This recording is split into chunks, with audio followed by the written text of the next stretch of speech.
tomboko lahy sy tomboko vavy. Ny fitondrana firenena zany a mila fiomanana, mila ady, mila fiezana. Ary zay mahatonga ny antoko a mamona volan'ny Tanora, ampifana ny Tanora hitondra firenena rapitso ravaka pitso. Aoka ianareo tsy voafitaka, aoka ianareo tsy lalaovin'ny olona, fa mila miomana ianareo, mila miofana ianareo, ary lindrandrindra mila say ianareo a ohatra fasahiana nataonareo teo a manova nyity firenena ity. Say ianareo mandray andraikitra, mijoro ianareo fandraisana andraikitra.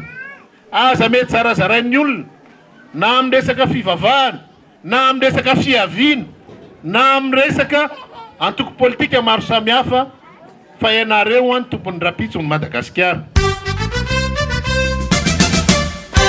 Saotra tomboko lahy, saotra tomboko vavy.